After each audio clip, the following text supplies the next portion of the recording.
All right. So if everything went according to plan, it is now 8:30 p.m. Pacific time.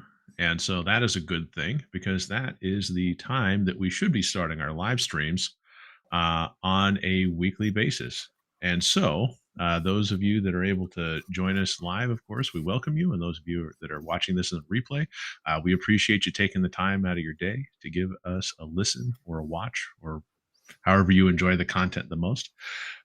So today we're going to be continuing our return to the Age of Words campaign using kind of our multi-system approach. As a reminder, we're doing this with DC 21st, which is currently in its alpha. And I don't know if anybody that isn't aware of the DC 20 project and everything like that, that's done by Dungeon Coach. He's putting out his own high fantasy role playing game that's kind of a culmination of all of the stuff that he's learned through playing various systems, a lot of D&D and all that kind of stuff, kind of packaging all of his advice, homebrew, and all that into one. And he's got a pretty good system that he's got. I believe he's setting himself up for a Kickstarter on June 4th.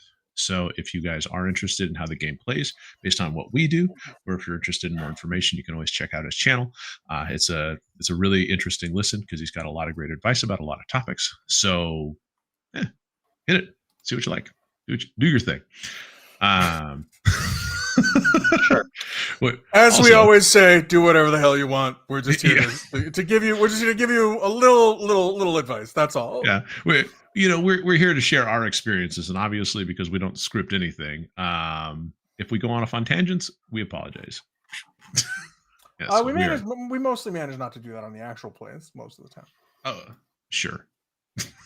Depends on where we are in the actual play. We could get a lot more tangential than we do usually, like right now. We could. So all I was trying to do was just say, if you like what you see as part of how this game plays, this is a converted campaign, Age of Worms, from the 3.5 Dungeon magazines, or D&D 3.5 that was in Dungeon magazines 124 to 130 something. It's a 12-part series that we'll see as far as we get with 2 people. It is a very epic campaign. They got 20 levels and six books. 12 books. Oh, you said 24 to 135. Oh, 24 to 135. I thought you said 124 to 135, something like that. I think. Now, don't quote me on the actual magazine numbers because I might be wrong. But basically, the Age of Worms Adventure Path was like a 12-part series written by multiple authors, and so we've converted it from D&D 3.5 to try it out in this system. Because it's kind of got a lot of the same ideas, rolling around and play styles and stuff. So it's actually not been too bad. It's been a lot of fun to convert and kind of make it into the DC 20 system. So with that being said, I think that was more chatting than I had intended, but I threw you a curveball in there. It's okay. Jeff, do you have any curveballs for me or? No. Wait till we play. That's what Jeff is saying. Wait till we play. Fear balls. Different system. That'll be Daggerheart when we unpack Daggerheart 1.4 later, and see what's going on with that. Hopefully, all right. Improvements to the economy. Hopefully, it's my pet peeve. But okay, moving on. So when we last met our adventurers, they had entered into the Whispering Cairn. The Whispering Cairn is a burial mound that is prehistorically old, almost it feels. They had explored around the first little bit of the entryway and some alcoves, and they're just making their way down into a deeper part of the cairn. So I guess we'll just start by establishing some baselines. You're gonna leave out the fact that we were attacked by wolves? They were nice wolves. No, they weren't. They were not. They were starving wolves. They were attacked by wolves. And we got to see a little bit of the DC 20 system in action, which was awesome because I got to see a wolf charge at a dwarf and then push him back 15 feet as part of his lunge action, which was very epic. Because the dwarf critically failed. The dwarf critically failed. The wolf did really well. The gnome was tossing lightning bolts. It was quite the epic adventure, quite the epic encounter for level 1. But So let's talk about like a little bit of engineering here. Who's got the torch? Who's got the lantern? Who's going first? How are you guys set up for going down into this deeper part of the cairn? I have the torch. Jeff's character has the lantern. Yeah. Because I'm using the torch to clear the cobwebs away as we run into them. Okay. So I'm in front as well. All right. So, so basically, as you make your way down the stairs, it feels like each time you take a step, the echo of your boots on the stone kind of reverberate through the stone hallway. But as you get towards the bottom, you notice that the whispers and the noises that you had kind of heard, the quote unquote whispering caverns, at some point it stopped, and you're not exactly sure when.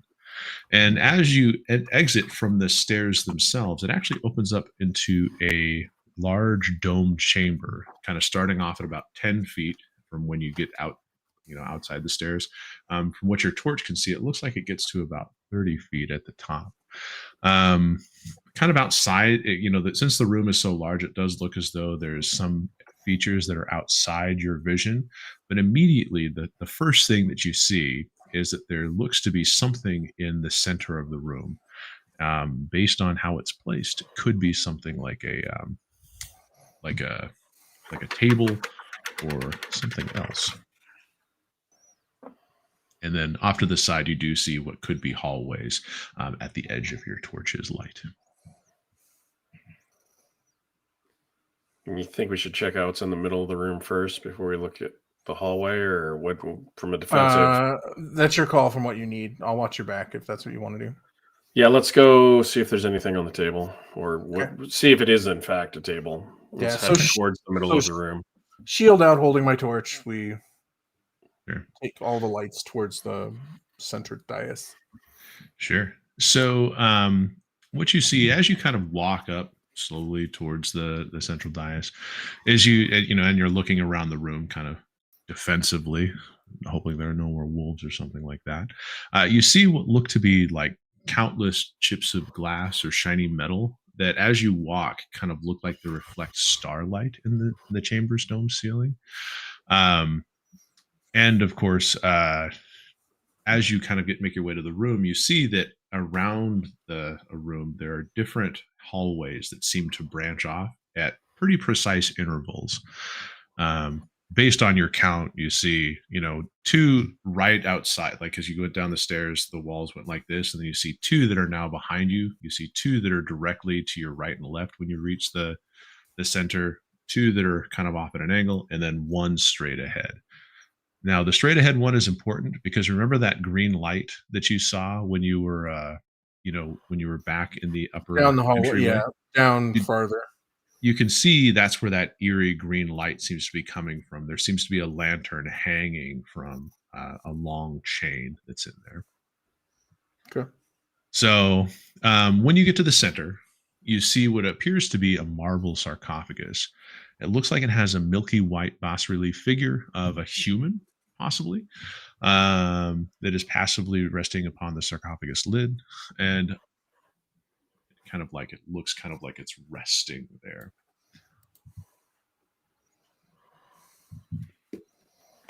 I'm bouncing with excitement and saying, "Brom, look out to make sure we don't get attacked again." But I've got to check this out, and I'm putting down my pack and getting out a notebook and trying to go over with the lantern, set the lantern on the ground, not on the sarcophagus, because that would be, you potentially harm it in some way. Okay. And I start looking at the details, taking notes. Mm-hmm. If there's any sort of, small patterns or anything, I'm trying to either draw them or maybe get a rubbing if I can to try to capture what's there. Sure. And while he's doing that, Brent, how are you joining in this archaeological just process? walking around, making sure I keep an eye on the entryways. Okay. So as you're walking around, you notice you don't see anything. And like I said, this room, other than the sound that you guys are making, is eerily quiet. Yeah, we didn't see anything before we got attacked by the wolves either. So, well, you heard the clicking of their toes on the stone. That's okay. So the actual sarcophagus itself, the lid bears a white stone relief of a tall figure. Looks like the clothing is very simple. The cloth is very flowing, and it's the character is about it's human in kind of phenotype. Looks like it should be human, but it is completely hairless. Like they didn't take the time to like the head is very like bald like a monk kind of thing. Like there's no facial features, no beard, nothing that would give any sort of sense of hair. It is about 7 feet tall, and you see that it's really hard to determine the sex. It's very androgynous. The two arms that it has, you see that it's the left hand curls itself into a fist, and the right hand is kind of placed palm up with the thumb turned in and all but the index finger held parallel to the arm. I'm going to send you an image of what that looks like just so you guys can see kind of what I'm getting at here, just so it makes sense in your guys' brain. But the other thing that's important to note is that there is a scarab-like amulet around the individual's neck, and it looks like it's inscribed with a glyph that's very detailed and intricate upon it. So let me send that over to you via Discord.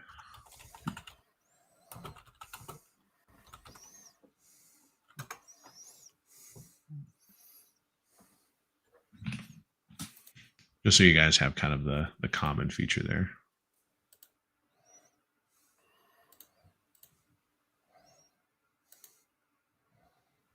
Okay. And Brent, as he's taking kind of more of the actual sarcophagus lid and all the details in it, so the finger is folded, not gone. So you'll see the thumb is folded in like this. No, the finger's gone. Yeah, missing. I'm gonna. So it's like this. Okay. I'm gonna take the finger that we found last week out of my pack and kind of compare it. Mm-hmm. And if it looks like it's close, I'm gonna see if it sort of matches up. It does. Yeah, it does look as though at some point somebody seems to have snapped off the finger, and obviously met a fate worse than escape. I don't know if that's weird. Okay. And so, Brent, as you kind of walk around, you noticed that the sarcophagus itself is actually rests on a small platform. And what's very strange about the platform, and maybe you guys can see that in the photo, is that the platform literally rests, and at the head, instead of being like a kind of square base all the way around, at the head there's actually an arrow-shaped point. This arrow-shaped point seems to be extending itself towards the west, which I believe it's basically pointing itself westerly at one of the hallways. And while we're waiting for that, Jeff, do you want to roll for me a dice? Any dice? Let's have you go ahead and roll your knowledge arcana for me. All right.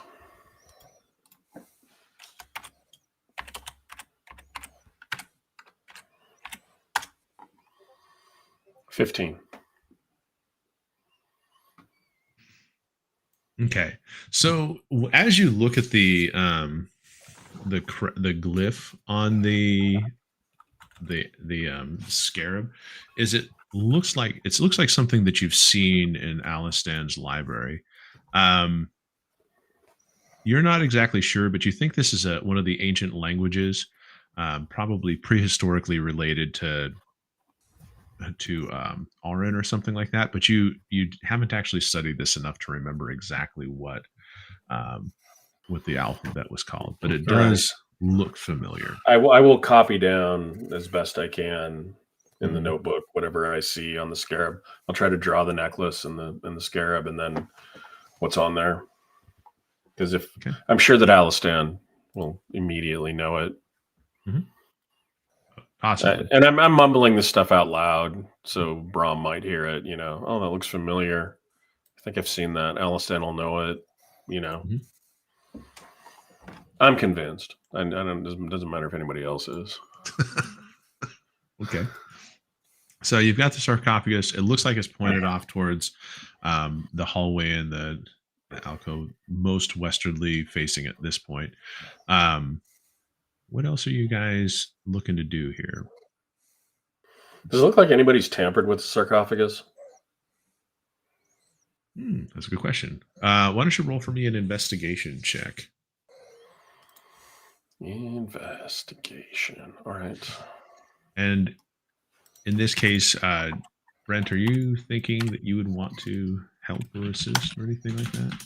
No, I'm basically waiting. I'm basically. I got a nat 20, so I got a 25. Yeah, I'm basically waiting for him to be done to Okay. tell me when he's ready to move on. Sure. Wow. So congratulations. You succeeded and got a little bit more. As you investigate the actual sarcophagus itself, there's a few things that you note that are actually very unusual. The first thing is that where the sarcophagus lid seems to be, you can tell that people have attempted to pry off the lid because there are stone bits and everything like that that are missing. The one thing that's a little bit disconcerting about that, though, is the fact that you can actually see that the you know, around the chips and stuff like that, there seemed to be carbonization as well. Not, so basically something seems to have had burned there for some reason. So you're not exactly sure what that would entail, but not only do you see people have attempted to open this in time past, but you can actually see burn marks, scorch marks at certain intervals along there.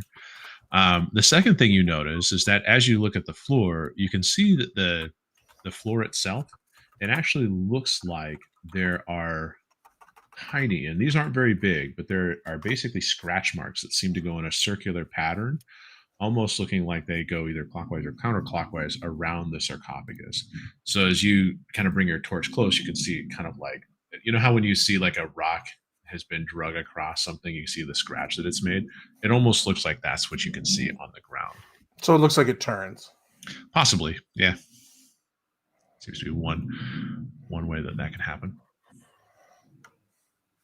Yeah, I'm pointing these out as I'm seeing them, out loud for Brahm's benefit. So yeah, that's what I tell him. I say, well, that sounds like it turns and it's pointed like an arrow. I wonder if you just put your hand on the bottom corner, you can spin it like a wheel of fortune. No, I try to push on it and see if it moves at all. Okay. Why don't you give me an athletics check, please, Brent? I'm glad that's you, not me, doing the athletics check.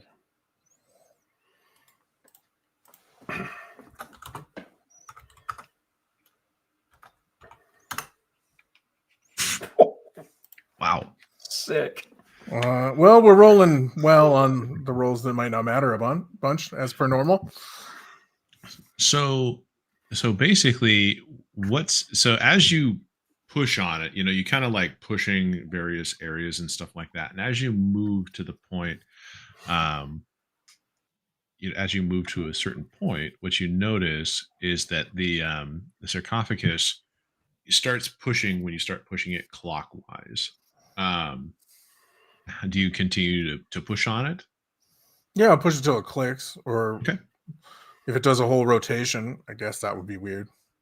So basically, as you push it, you can see that it's slowly making its way. And obviously, as it's doing this, it is a very grinding sounding, it's a very grinding process. It sounds like does it sound like there's a mechanism, or it's just like grinding on stone?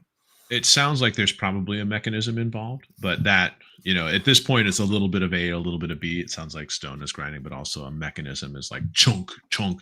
And you hear a final click where you can tell that it seems like it's settled as it's pointed down the hallway to basically the northwest. Just a moment here.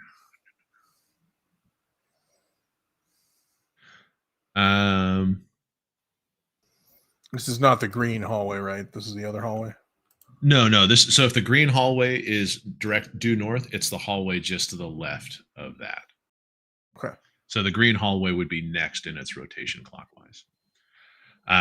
So basically, as it settles, you start to hear a little bit of a rumble, and you can kind of feel the ground tremble just a tiny bit, as what appears to happen is that in that hallway, because basically you see that in that hallway you can see a lantern that's not lit, kind of dangling from another chain, but underneath that lantern that seems to be a disc that was fairly indistinguishable before based on the distance that you are from it, but you can see that something pops up effectively like a cylinder that seems to go into the air. And as soon as it reaches its full height, about 8 feet or so into the air, you see doors that kind of like slide open, revealing that there's something on the inside, possibly. Of the cylinder. Mhm. Okay. And the arrow stopped? The arrow has basically reached a resting point at this point. Okay. Like, you could probably continue to push it, but because you can see that the marks go around the entire way. But here it feels like you've hit a little like notch or something that kind of forces it to pause. Okay.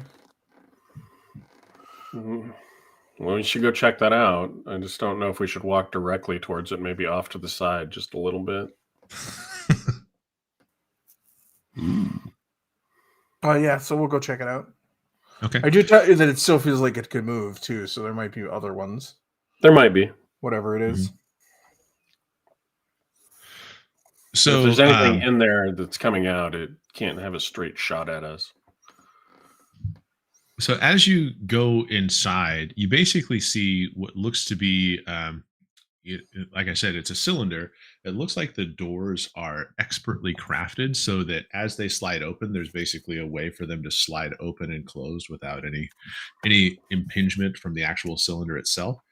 Inside the cylinder, you can see that there are various runes and everything like that look like they glow ever so softly. You're not sure if that's just a byproduct of how long they've been there. Maybe they were brighter at another point, but you can't really tell what they say. So it could say any number of things, like "Welcome to the blender," or who knows.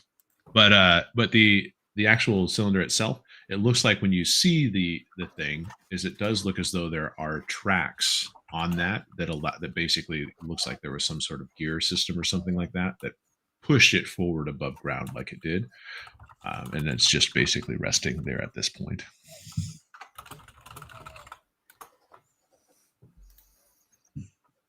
So the cylinder is empty? The cylinder is 100% empty. And at this point, you can see, because you're close enough, you can see that there is a lantern, very similar to the one that you'd picked up in the entryway, that has, instead of the indigo style glass that you'd seen on the original one that you had, it has more of yellow colored panes.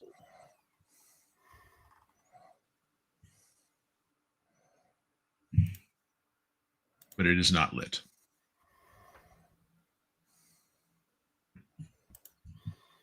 So Brahm moved the sarcophagus to where it was pointing northwest. Mm-hmm.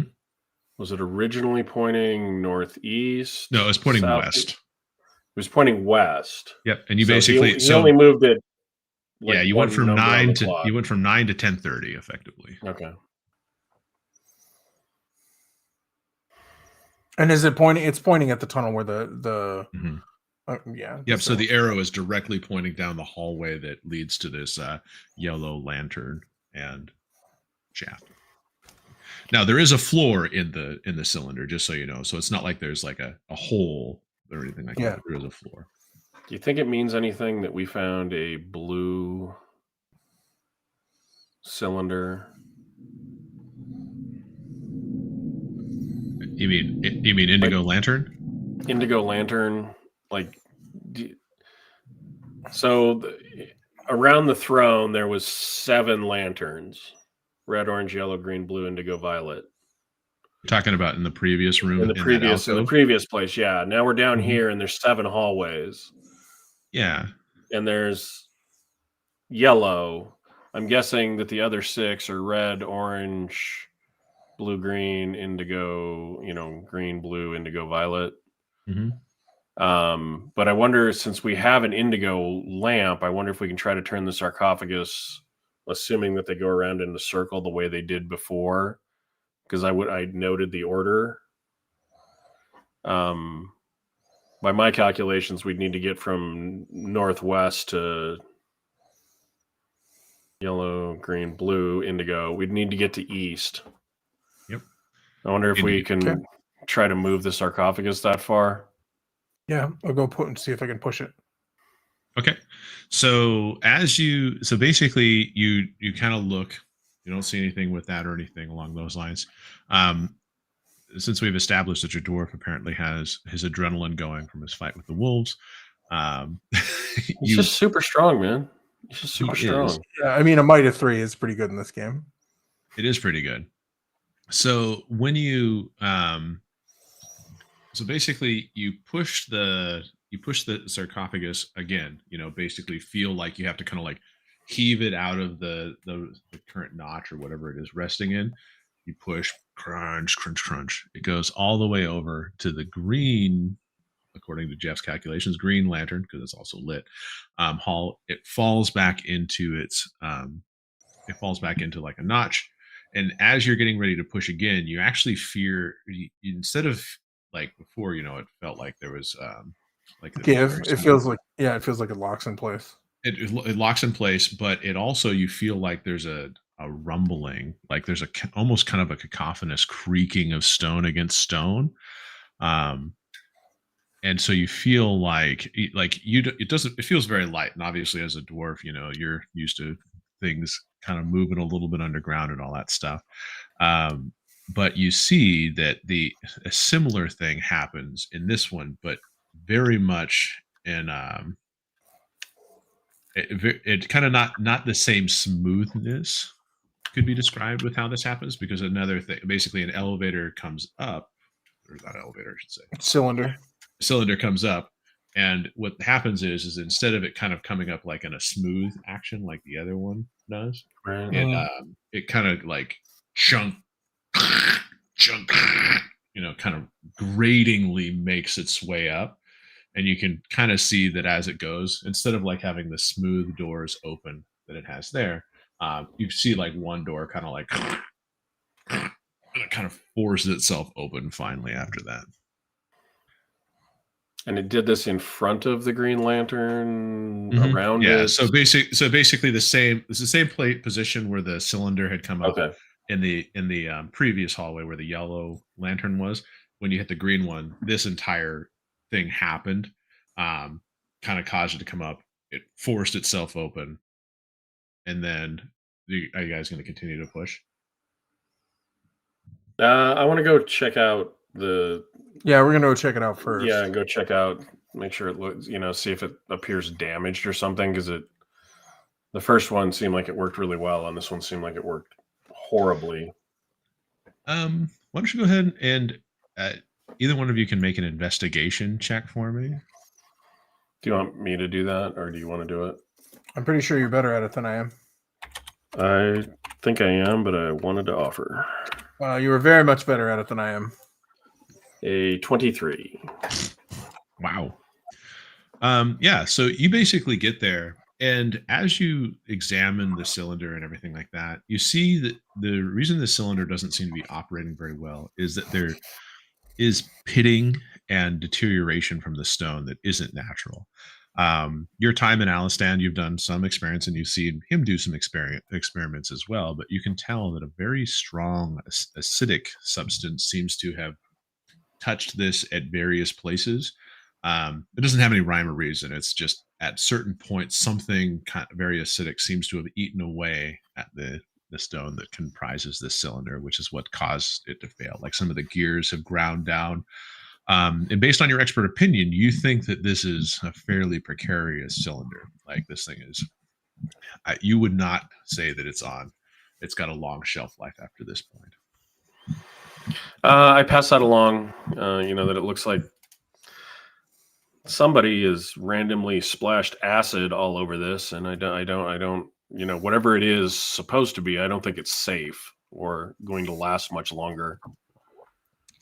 And there's no like the indigo lantern isn't in this one, right? Is that what we're holding? No, this is the green lantern. This is the green where we had the green glow. Yeah, you literally just pushed it one notch. So now instead of at 10:30, you're at noon. Oh.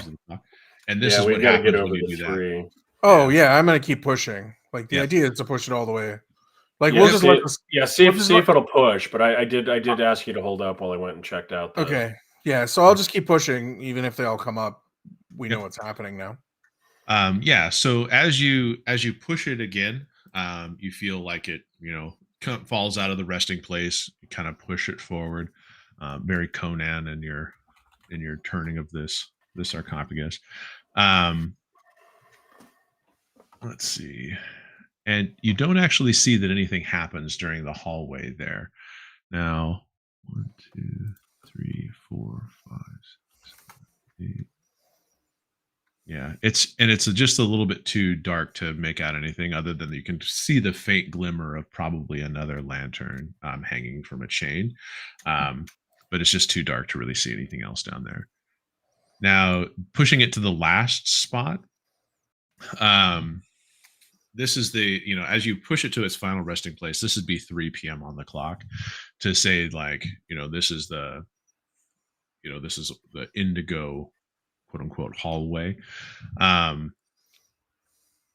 You see a similar thing to what happened in the yellow hallway is that, as it rests, you hear kind of a smooth, like, shifting of stone comes out, and it opens its doors as well. All right, I'm gonna go we should go investigate that because we found an indigo lantern in that pack. Mm-hmm.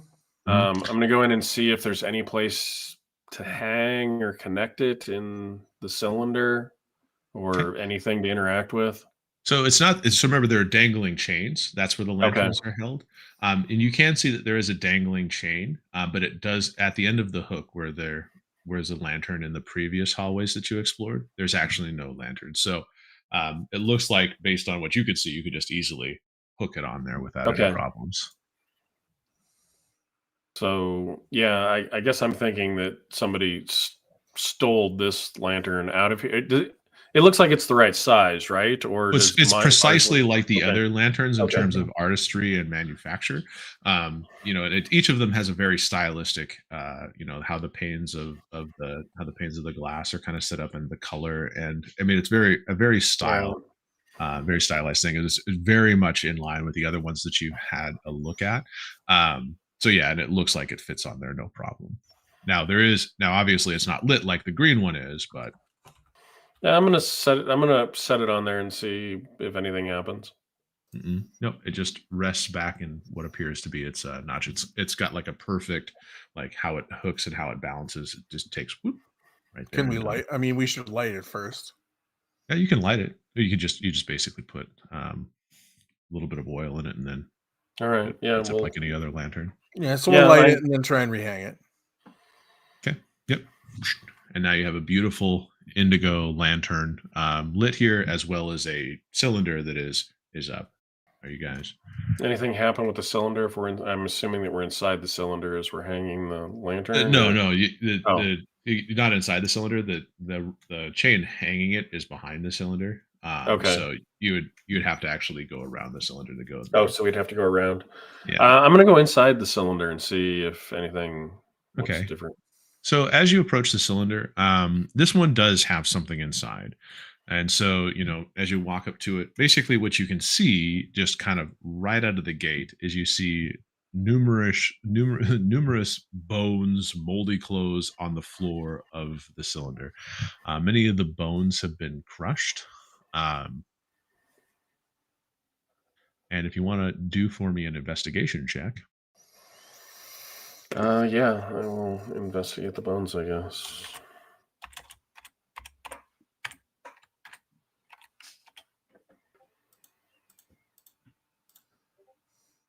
$17. Okay. So as you're kind of looking about, you can see that pretty much this whole mess of a corpse, you can't tell if it's one or more, but you can see that there does seem to be a pouch that you can reach in and grab without going into the cylinder. Probably a former Tomb Raiders. Yeah, I will grab the pouch. Okay. And will you go inside the cylinder? Yeah, I'll go inside. You said he could reach it without going inside the cylinder, right? Correct. It's just, you can reach in and grab it. I'm going to reach in and grab it, and we'll look at what's in there. But I'm going to ask Brom if he thinks we should go inside one of the cylinders to see what happens. Well, we should look at what's in the pouch first. All right. What's in the pouch? I open the pouch. So as you open up the pouch, you kind of see that it looks like there's a smattering of gold coins, silver pieces, and a small red ruby. The one thing that I would point you to is the fact that it looks like the coins themselves.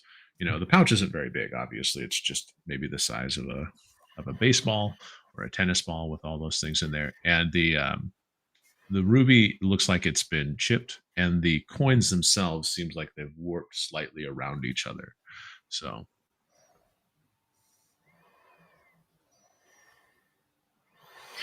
I have a feeling about this. So the coins look warped. Like, yeah, it looks like a great deal of heat has been applied near them. Probably more pressure. They don't look melted. It looks like pressure. They look like they've deformed ever so slightly.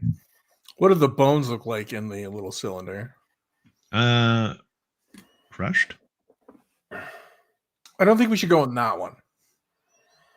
Yeah, I'm getting a not great feeling about it either. All right. Do you want to try pushing the sarcophagus again? It's very inviting. Sure, I can try pushing it one more spot. The yellow one seemed more inviting. That's fair. Sure. So it at least was empty. Scattered bones that seem like they maybe have been crushed when this thing went down doesn't sound that inviting. So we're gonna go. I'm gonna go and push the sarcophagus another spot and see what happens. Yeah, that should just a violet, right? Somewhere in the yep. So that southeast. takes you. Yeah, so that takes you to. Since I'm just using the clock thing at this point, that takes you to about 4:30, and as you click it into its final resting place, nothing happens there. You do see that there looks to be a lantern. That the reflection of a lantern that's there. So other than the green lantern, which seems like it has that kind of it's got kind of a faint light that's been going on, and it's actually interesting because you're not sure when that would have been lit, considering you're the only people here, as well as the indigo lantern of the only of the lanterns that are lit right now. I don't know what this action was, but yeah, I wonder if we should light the other two lanterns that we've exposed.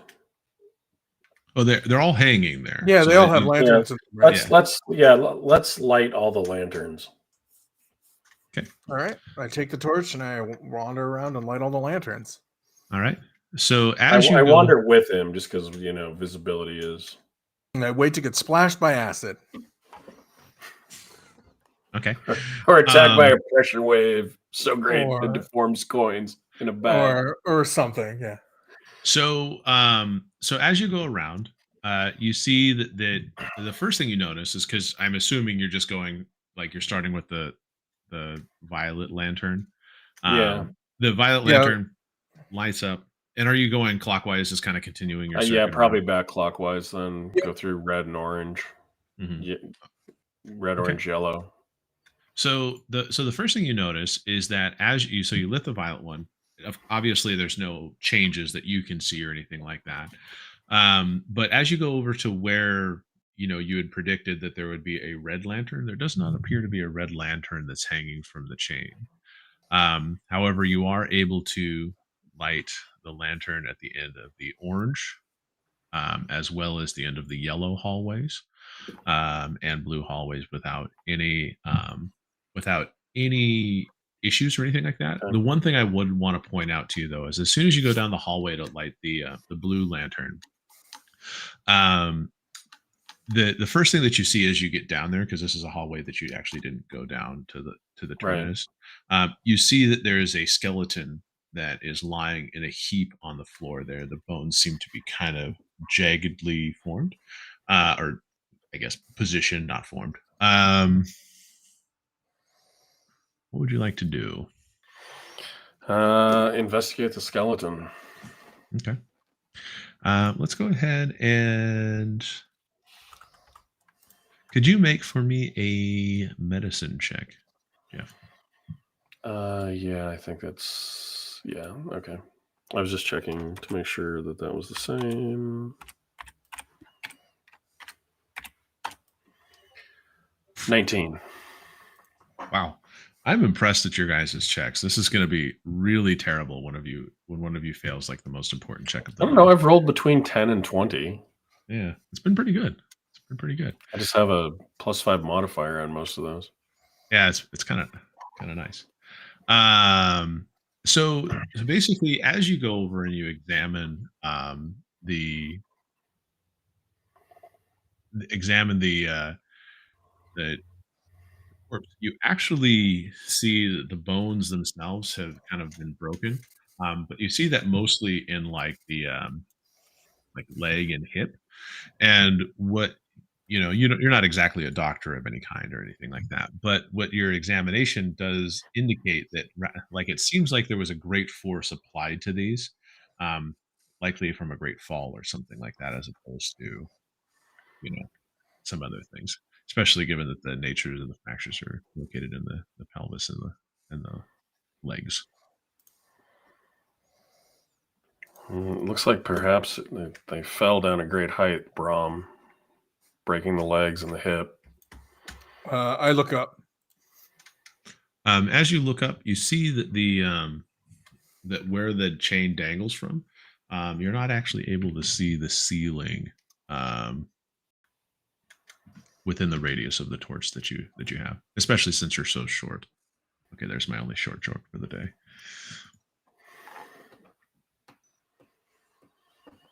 Hey, we did get a question in chat from Agile Monk. Thanks for watching. Thanks for asking the question. He says, how are the DC-20 alpha rules going for all of you?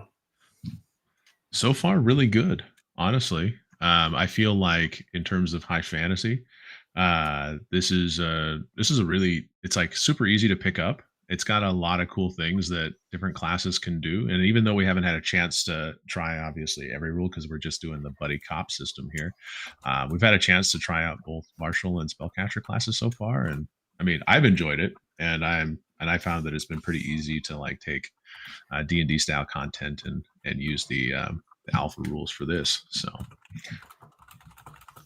yeah, I'm having fun. We haven't covered every possible scenario given what we're playing, but so far we haven't found any holes, like missing rules and stuff. So hopefully that continues, but in an alpha we might encounter a situation that hasn't been accounted for. I don't know. Yeah, it's really good so far, and we're enjoying it, and we've been rolling well, so that's good.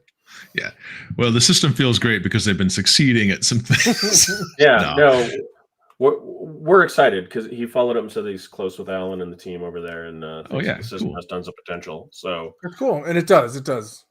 Yeah, no, we've been like I said, we've been enjoying it so far, and since this is actually a 3.5 adventure path. I mean, it uses a lot of the same terminology. As a person running this, though, obviously, I've had to get myself out of the D&D mindset and remember that there's like the way that the checks work and everything like that are a little bit different. There's a lot of similarities, but there's a lot of differences.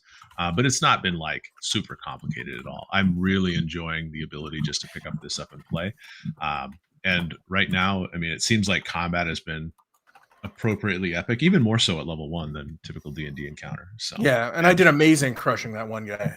Oh yeah, but yeah, it has been like the cool stuff that can happen in combat is very neat and adds a lot of flavor to it so far. So that's been good. Yeah, the action economy. I think towards the end of our combat on the last live play, I think I was starting to get the hang of it. With my spells, like I think the action economy is interesting.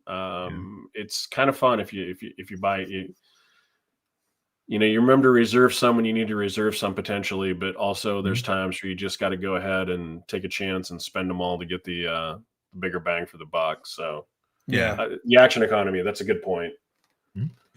No, but I mean, we've enjoyed it, and like, I mean, as long as it allows us to tell really cool heroic fantasy stories, I mean, we're jiving on it. So yeah, we've already had cinematic moments, and we've played for 2.5 hours. Yeah, part 1 and a part of a session. So yeah, I'm enjoying it. Yeah, enjoying the hell out of it. Appreciate the comments.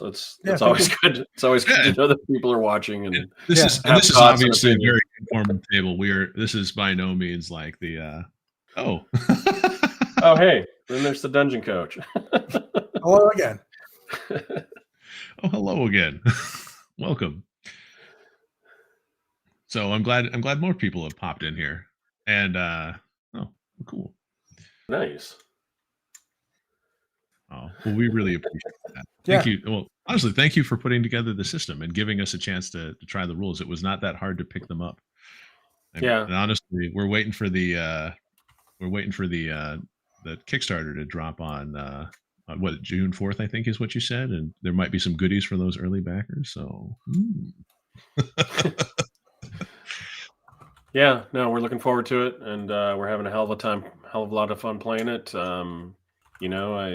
The crap going on over at Hasbro, looking for alternatives for high fantasy. Yeah.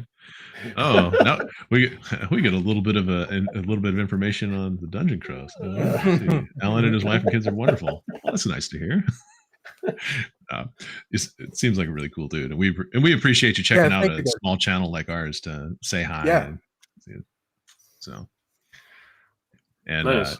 I'm currently on the Discord, and I actually worked with somebody on the Discord over the last day or so to work on one of the monsters somewhere in this dungeon.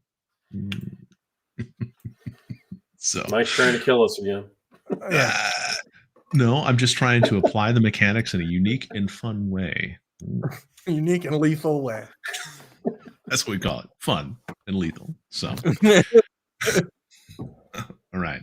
So when we last left off, you guys had just discovered there was obviously a pile of bones that was at the base of the blue lantern, and when you looked up, your torch wasn't able to see any kind of roof. The chain itself that was hanging to the lantern went all the way up into the darkness, effectively. Which lantern is this? I thought this was the red blue one. Lantern. Oh, okay. Yeah. Also 1:30 since we're going clocks. Okay.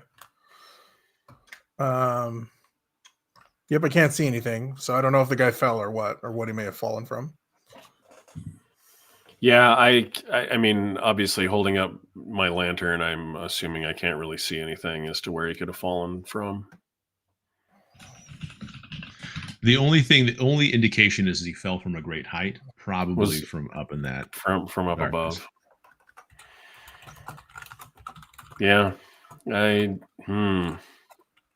Now, looking at the chain that attaches the lantern, you're probably seeing that there is a chance that it could bear your weight if you wanted to shimmy up it or give it a try.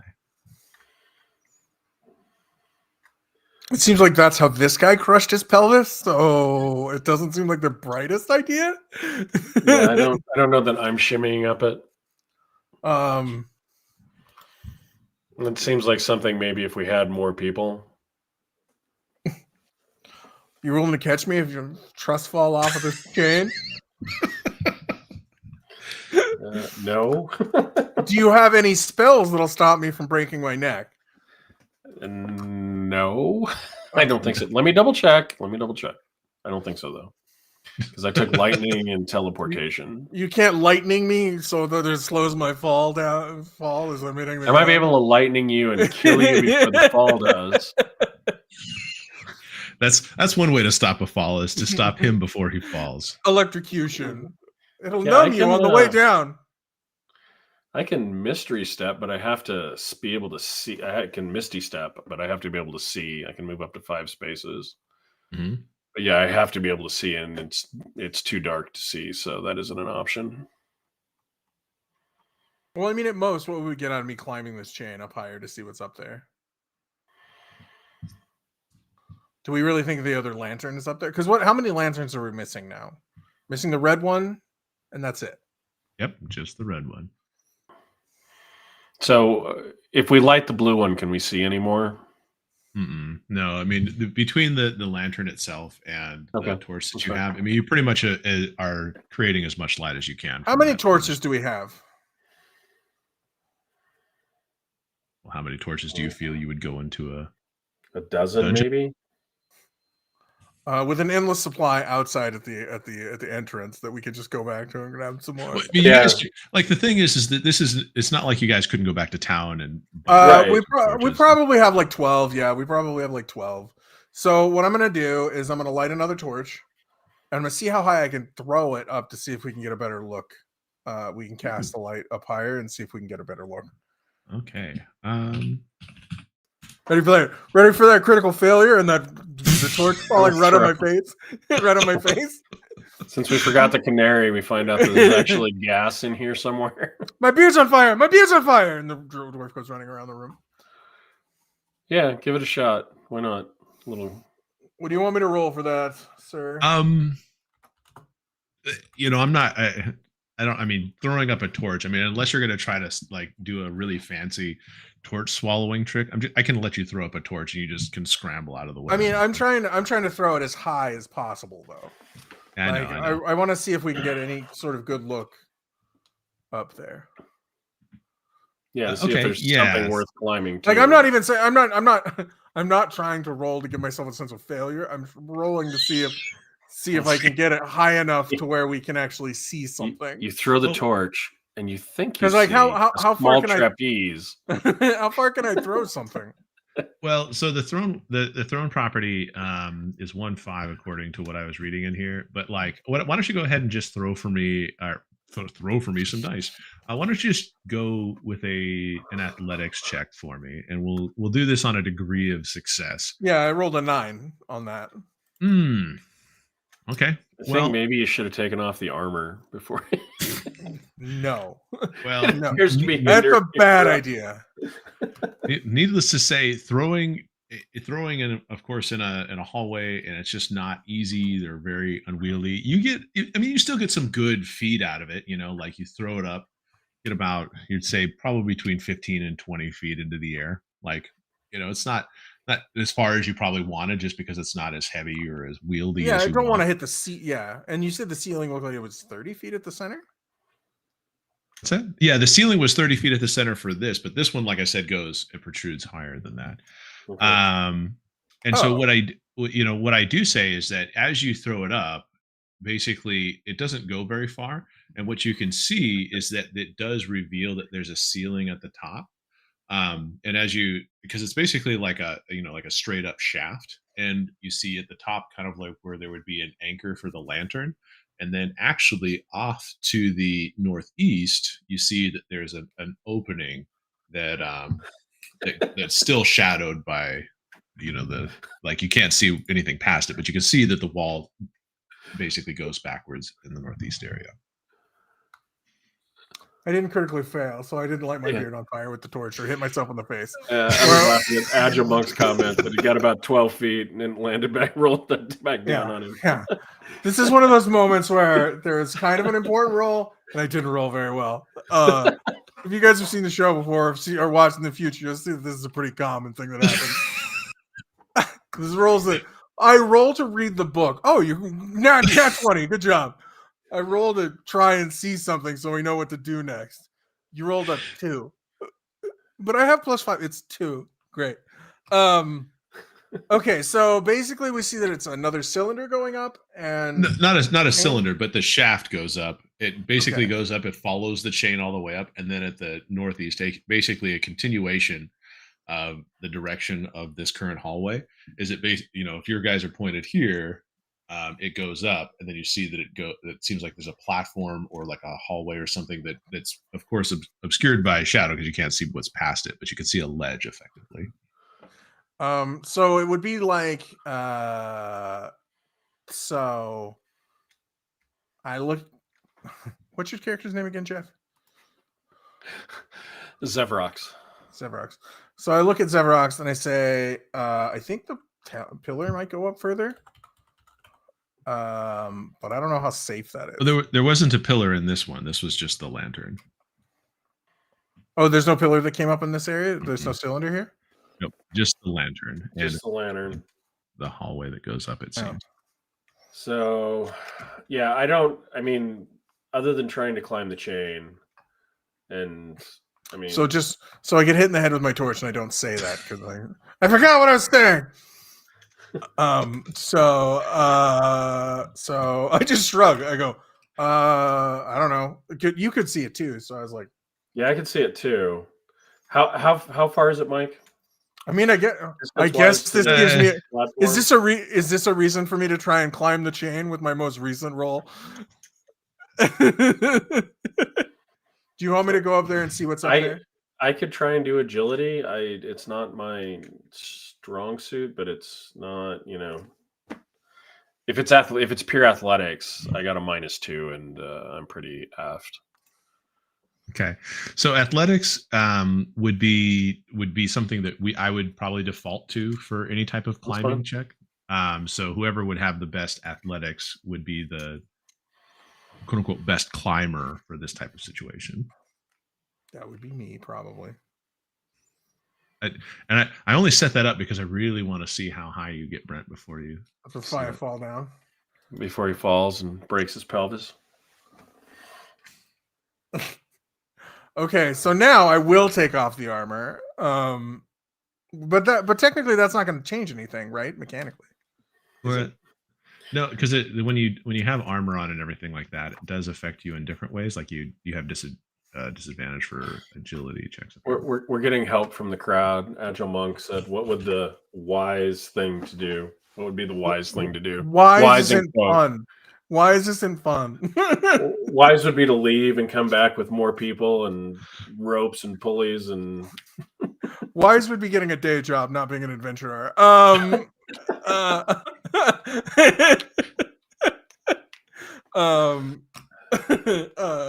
So yeah, I guess I'll take at least the top of my armor off, so I'm a little lighter. Okay. Because that would be the realistic thing to do. And then yeah, so I'll go ahead and give the chain, like the chain's dry, right? It's not like oiled or anything, right? No. The chain, I mean, it's a, well, you're surprised because the chain itself doesn't show any signs of wear, pitting, or anything like that. Just dust, obviously, from age. So it's not like you get up there and you're like, zing, zing. Pelvis breaking is more on the fun side decision making, Twinson said in chat. I'm betting that he might not make it high enough where he can actually break his pelvis. He might only fall from 3 feet. I'm glad we're all gambling on my inability to roll dice. That's when it's falling important. Damage. Okay, I'm rolling now to climb the chain. Okay.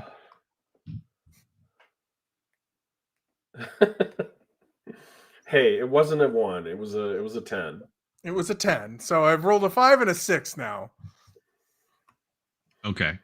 I was really good at turning that dial of a sarcophagus, though. I want to point that out. You find that if Valrox holds the chain steady, can he assist my roll for me climbing?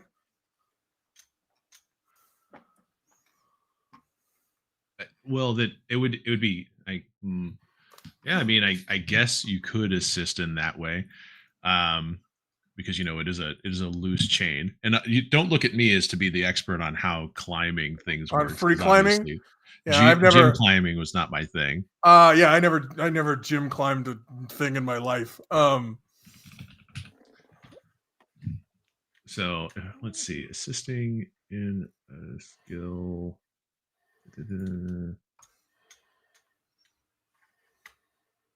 Oh, jeez. Jesus. Ouch. Man. Damn, man. Agile Monk, that sucks. I'm sorry you're hurt.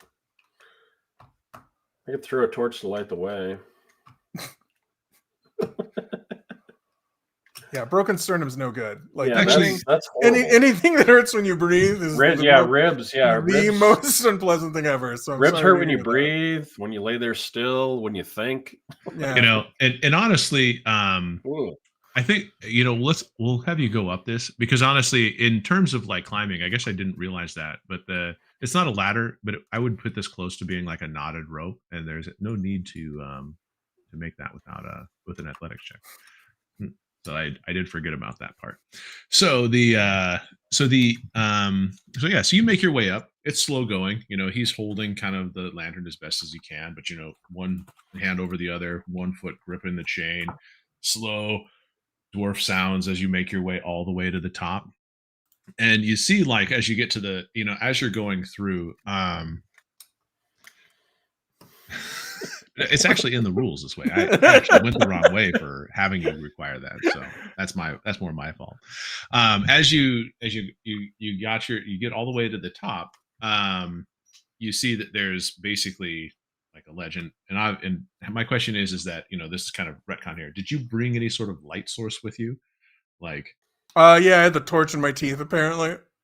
I was going to ask if you like hooked a lantern to your belt. Oh yeah, the lantern. That's a better idea. We would have switched. Lantern on my belt. Better idea. You better having idea. the lantern, me holding a torch makes more sense. See, the problem with me being a player is I think of the dumbest thing first. Yeah, I lantern. put the torch in my mouth. My hair's now Lantern on fire. Lantern on my belt. I guess today wasn't the day to use the beard oil. That's fair. That's fair. Okay. So, all right. So, Brent, we're going to proceed with you. As you make your way over, you kind of swing over. Oh, yeah. Just don't break your coccyx. You swing over. You see what looks to be a passageway that extends farther than your lantern's light illuminates. And there's just a guy at the hammer waiting with a hammer at the top waiting to just cave my head in, right? No. No, he doesn't need that, because you're trying to get off the chain and he just as smart as you back down. It basically, like, the funny thing is that you what you're saying is that basically somebody's playing whack-a-mole at this. The answer is Exactly. no. Okay, No. So basically you get to the top. Obviously you make your way over, you kind of climb up. You get your lantern out. Like I said, the lantern itself doesn't seem to illuminate the entire distance of the hallway, but what you can see though is that you see like long scratch marks along the floor and along the sides. You know, without further investigation, you're not exactly sure what would cause those to be there, but you see, you know, I mean, the closest thing that you can kind of imagine would be like a cat or something like that scratching at carpet or something. Except this is stone. Except I don't know this because I'm down at the bottom holding the chain and a torch. Yep.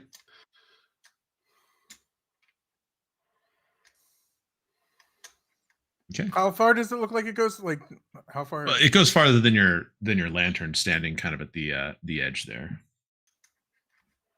But basically, as you look down the hallway and you see it kind of recede into blackness, you see kind of, you know, scratches along the sides as you proceed forward, or as you would proceed forward. You want to toss down a rope and I'll tie your rest of the top half of your armor to it so you can pull it up. Yeah, that's what I do. I'll toss down a rope. Is there anything to tie the rope on? There's nothing to tie the rope off on though, right? Mm-mm. What I'll do is I'll hold on the rope, and he can tie. We'll do that in a minute. He can tie my gear to it, and I'll pull that up first to put my armor back on and my shield and my. So I'm not. So I don't have to do a check to climb up, Mike. I just have to take time. Not correct. Just take time. Running down this hallway. I will. Well, once you get your armor on, I will start trying to climb up. Okay. And join you. Torch I and will. tea. I'm just asking you to like provide some light because I'm going to have to douse the torch.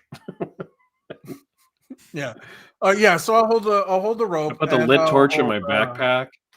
I'll have the yeah.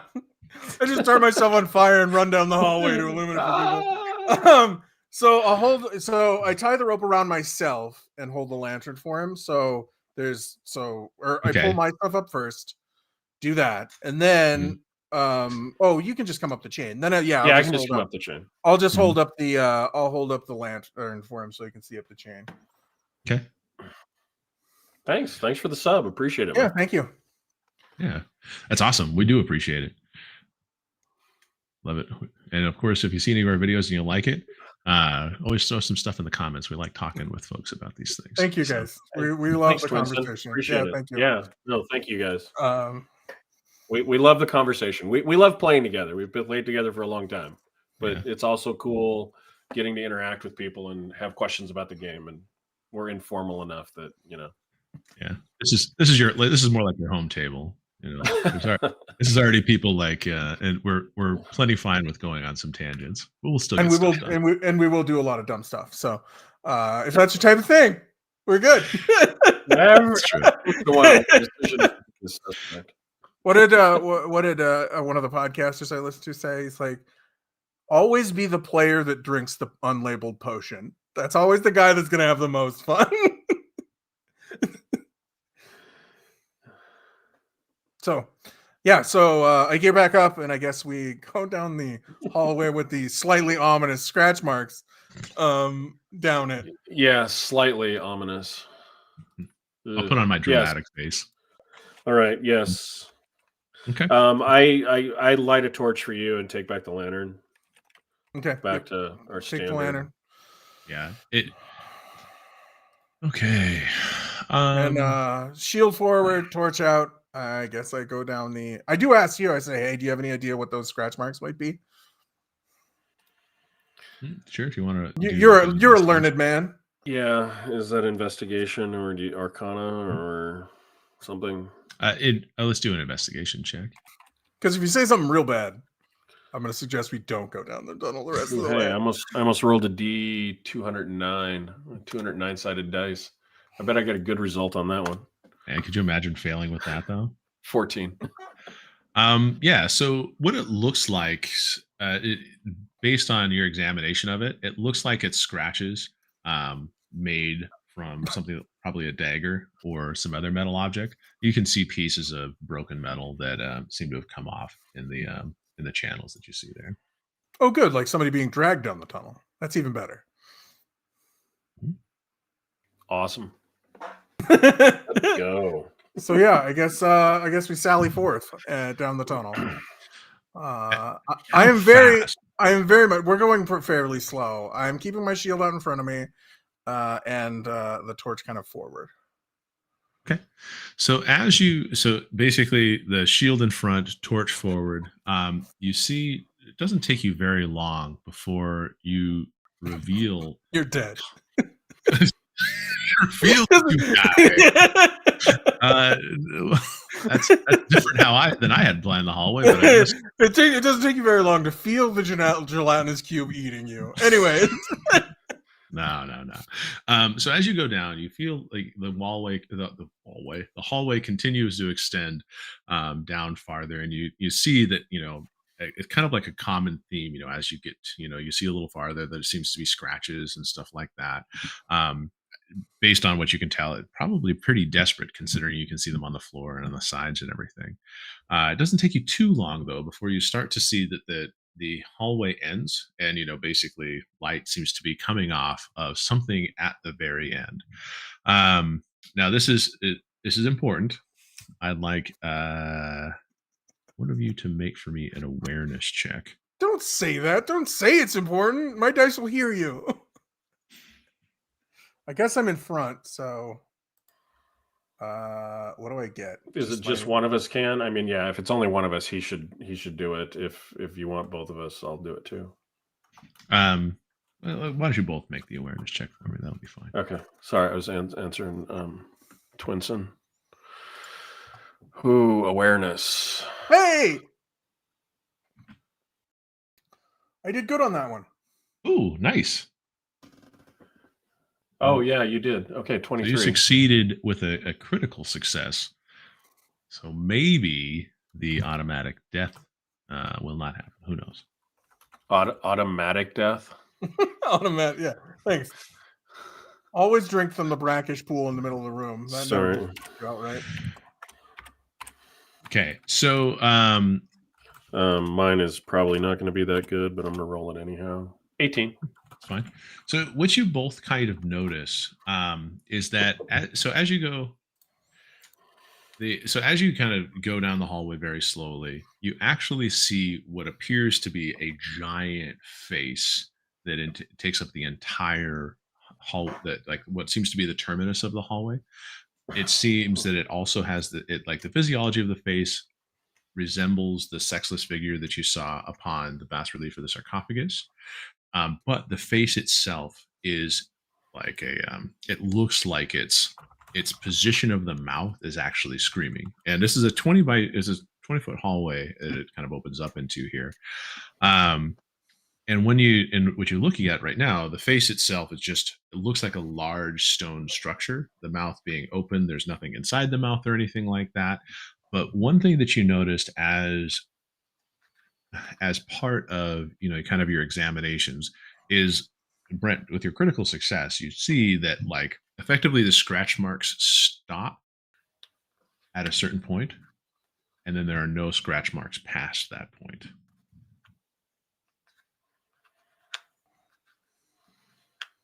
Like there's no scratch marks going in the mouth.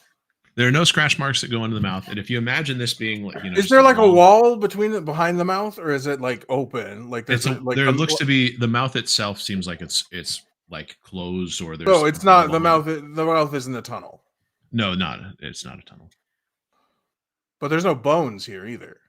Nope. There's just basically, as you guys are going down the hallway, you see scratch marks, kind of going which directions and everything like that. It suddenly stops, and then you see this giant screaming face. There's just one guy that got away from the mouth, laying at the bottom of the thing. Well, yeah, you remember? Yeah, it just so it's a piston of some type that will probably eject us out of this tunnel. So I kind of look around a little bit. Look at the are there any side passages, alcoves? Mm-mm. Do you want to take notes on what the face looks like? Yeah, I'm gonna take some notes, but I'm getting a little nervous. Yeah, I mean, this is unfortunately this giant screaming face is one of Jeff's traumas.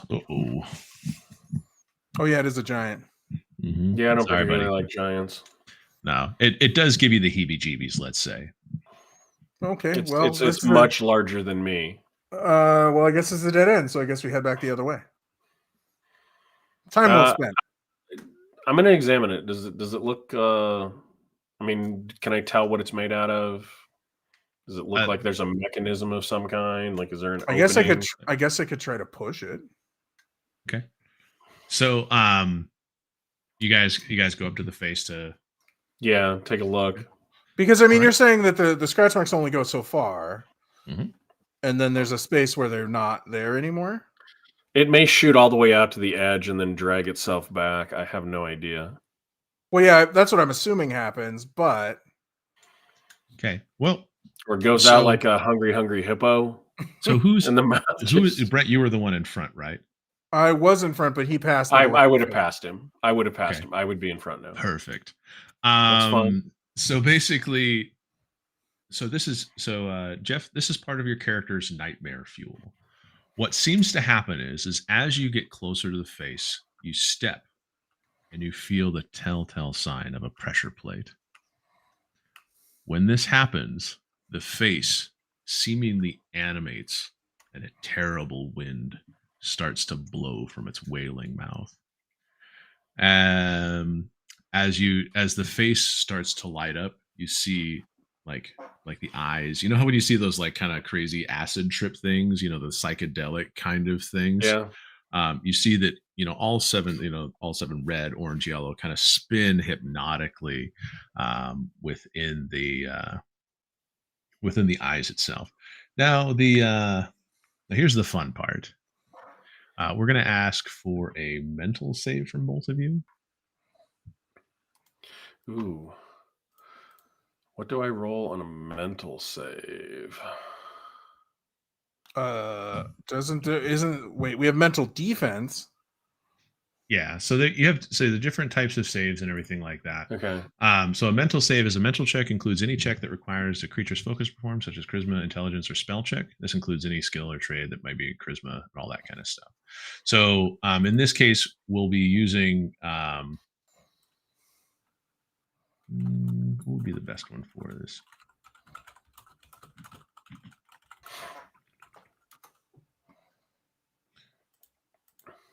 So let's go ahead and use an intelligence save. I think that's what I'm feeling is the right here. Cool.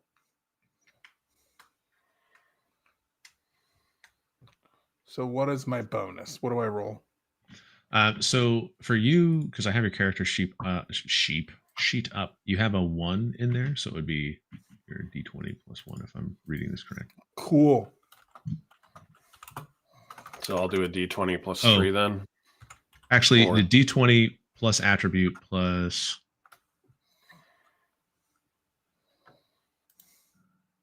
combat mastery. Combat mastery, if applicable. Oh, because if you have your save box checked in that, then you'd get your combat mastery. And looking at your characters, I don't see either of you have the save box checked. Actually, so I don't. Yeah, I don't on that one. Yep. So it'd be just your D20 plus your attribute. Do I get any negative modifiers, Mike? Because this is something that is nightmarish for me. That's one of my great fears: being attacked by being around giant creatures. I'm going to actually have you take disadvantage on that. Thank you for mentioning that. So roll 2. Mm-hmm. Yeah, roll 2, take lowest. And take the worst. Okay. Yep. Okay. No, that's fair. I'm the one who sent you the thing. I created the fear. An 11 and a 14. So that's the 11. That's actually 14 and 17.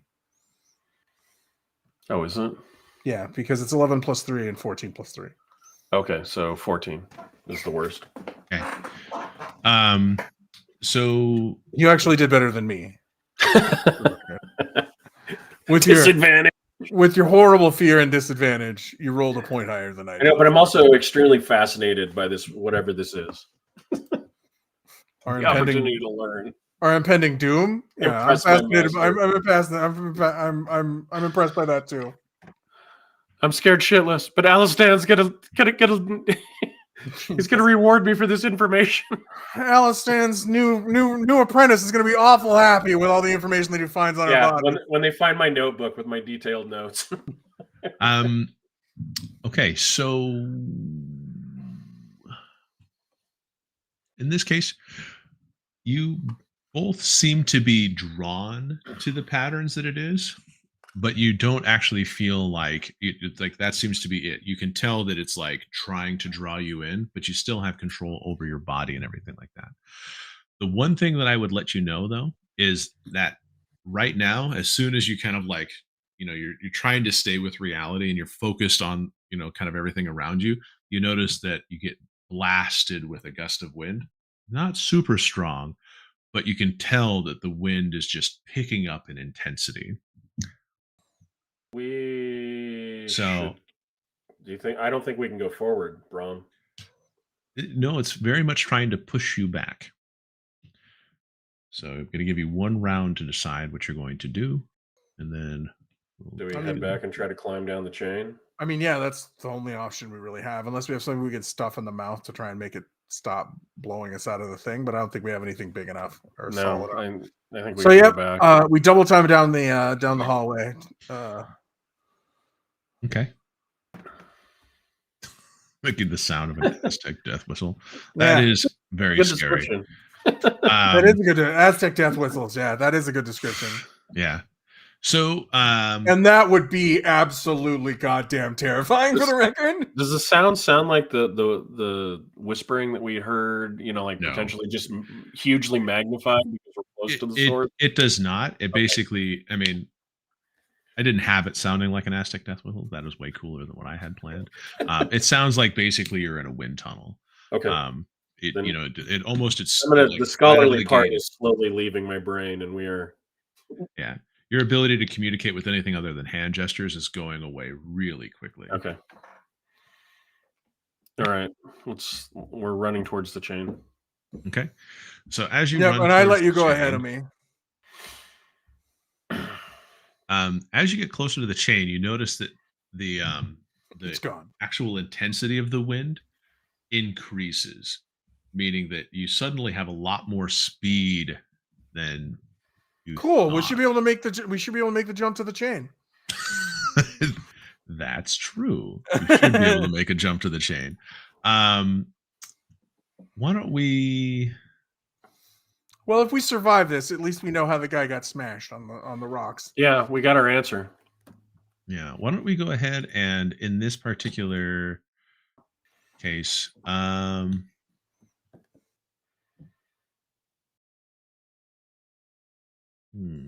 knew we should have brought a rope net to seal at the entrance of this tunnel. I don't know what you're talking about. Why don't you guys, because you're basically being forced off of there. Why don't you make an acrobatics check for me to basically like grab the chain from what appears to be like a hard situation because you're being acrobatics. What bullshit is this? I got a 22. Oh, cool. Jeez. You can I got a natural 20. I don't. That's 2 of them tonight. What's my acrobatics? It's your agility, and then whether you're trained in acrobatics or not. Right. It's nothing. It's just the mercy. Holy shit! I rolled a d22. Ha! Screw your trap. I don't like this. We're amazing. I'm gonna go around stepping on more pressure plates. Nothing bad ever happens when I've stepped on a pressure plate. I don't think you guys have learned the right lessons here. In the face of danger, we excel. It's amazing. The literal face of danger, also. So basically, in a very amazing fashion, what seems to happen is that you both kind of like looked at each other and you like ran down the hallway. And as the wind continued to pick up speed, you kind of leapt forward, both of you grabbing somehow different parts of the chain, which is fantastic. And then you kind of like spun down, kind of like your firefighters going down to the lantern, because why not? That seems to be. We were literally blown out of the mouth of the tunnel onto the chains, and then grabbed the chain and slid down. Excellent. And as you guys go down to the bottom, it doesn't take long before a deafening sound of wind and pressure. It even pushes you guys, as the wind is pushing down, it's actually trying to push you out of the hallway for the lantern. And the lantern, like, chain is basically swinging back and forth.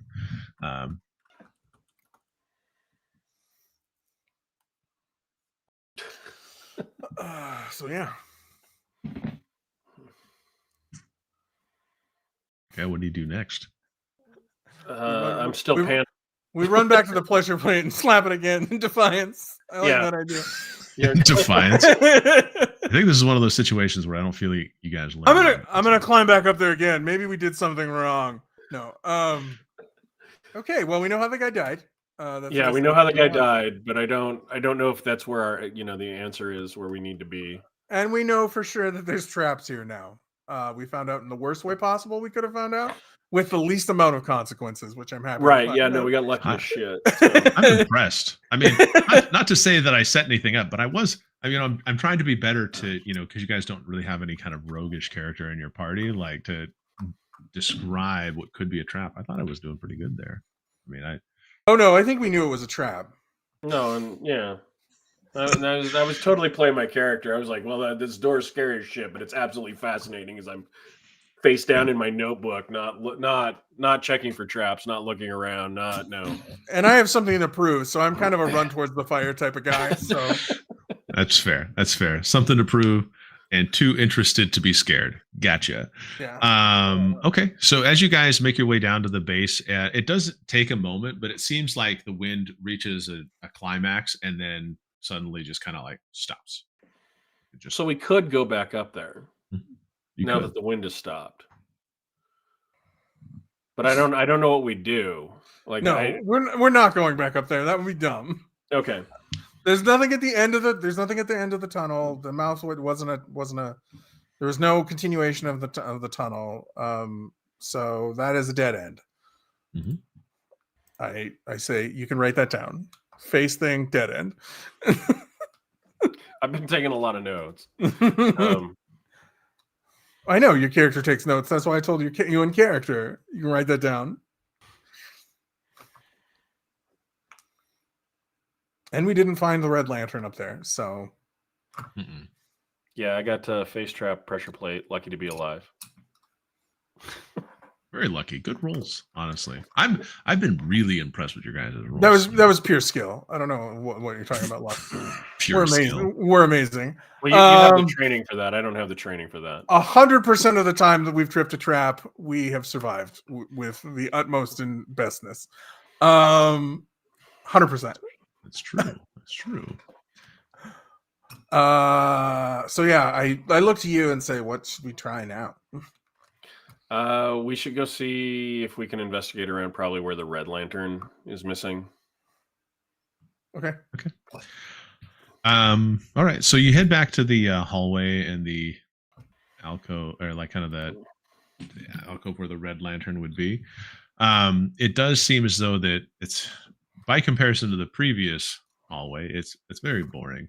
Basically, there's a chain that is dangling back and forth, and it seems like, there's the hook where a lantern should be. Obviously, there's not.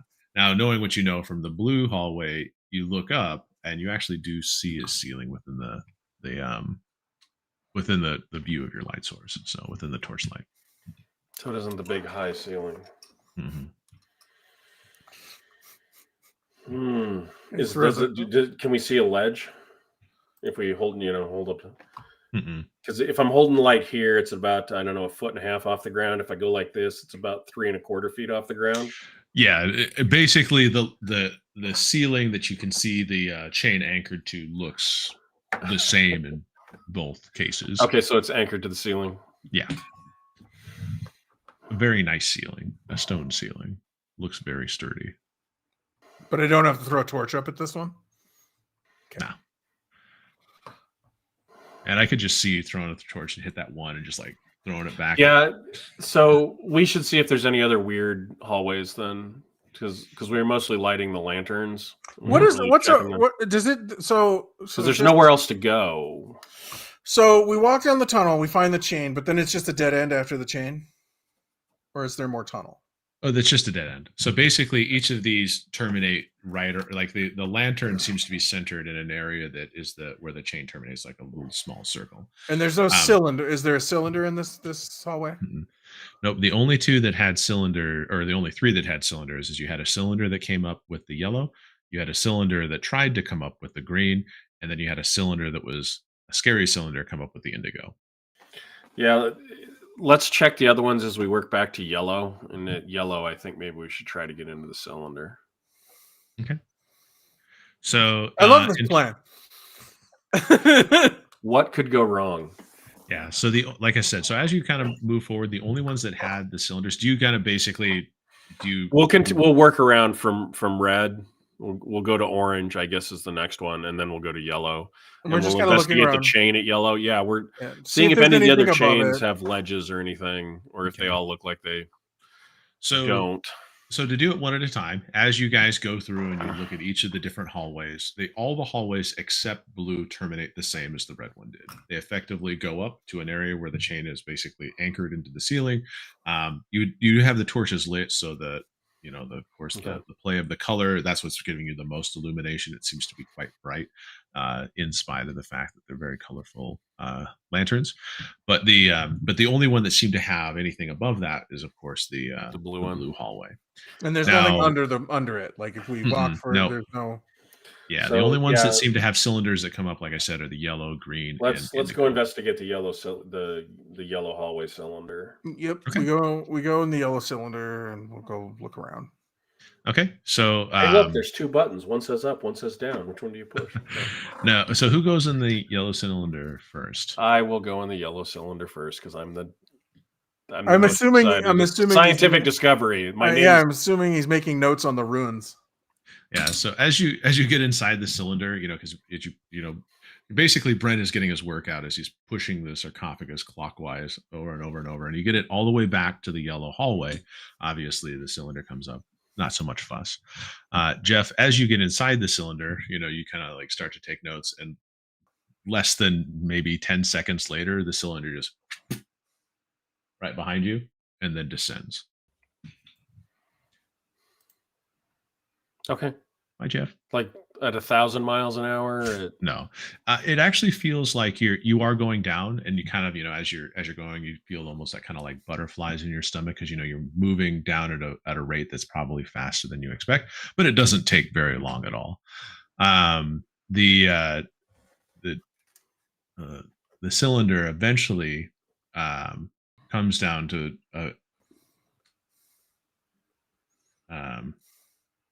I guess I'd say that it comes down to a complete stop. And then, of course, the cylinder opens again, and you seem to be in a different place. Do you exit the cylinder, or do you stay inside? I'm going to stay inside. I'm going to see what I can see, like peek out the door, but I'm going to stay inside and see if the doors close again in 10 seconds and take me back up. Sure. So actually the doors stay open while you're inside, and what you can see is that it opens up into a small room, probably about 20 foot across and about 15 foot in depth. The rooms, the largest thing that you can see in the room is there's actually a giant stone slab that seems to be placed like within what almost appears to be a tunnel forward. It does look as though there's a little bit of clearance between the top of the slab and the ceiling, but because it's actually it's a little bit taller than you can see, you can't really see above the stone slab to see anything past that. Okay, so the doors don't close and the cylinder doesn't move, right? As long as you're in it. Not while you're in it. No. Do I see anything on the inside? Any symbols or anything that I can make heads or tails of, or is it just smooth, clean wall? Or there was a glowing runes in this one, right? Yeah, this one had it was lit. It was illuminated while he was going down. And so what you do see, though, is that there seems to be a button that seems to be inset in the wall close by the elevator. It's unmarked. It just seems to be something that you could press, though. So I'm going to try to press it. You can get out of the elevator. Does he have to get out of the elevator, or is it in the elevator? Yeah, is it in the elevator? Outside of the elevator. Yes, you have to get out to press it. Yeah. So do you get out of the elevator to go? Then I will get out of the elevator. Okay. So as you get out of the elevator, within seconds of you leaving, it seems like it recognized when your foot, both your feet were outside. The thing closes and starts to proceed back up. Do you press the button during this time, or do you let it go? I will press the button. Okay. So as you press the button, you notice that it basically, like, as it's kind of shot into a shaft in the ceiling, you hear something kind of like, and you see it slowly descend back down. And then eventually it gets down to the bottom where it opens its door. I get back in. Okay. My assumption is that the doors will close and it will go up. Mm-hmm. Yep. Basically, it goes all the way back up, and you see, and Brent, you actually see the plate locked itself in place, and then, of course, after a few moments, it comes back up.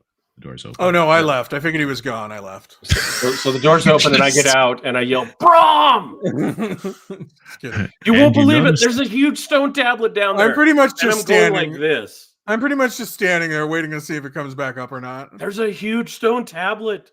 It's fascinating. I joined him in the elevator. Okay, it's a tight squeeze, but you both can get inside. Okay. Considering that it's the dwarf and the small gnome. We're smallish people.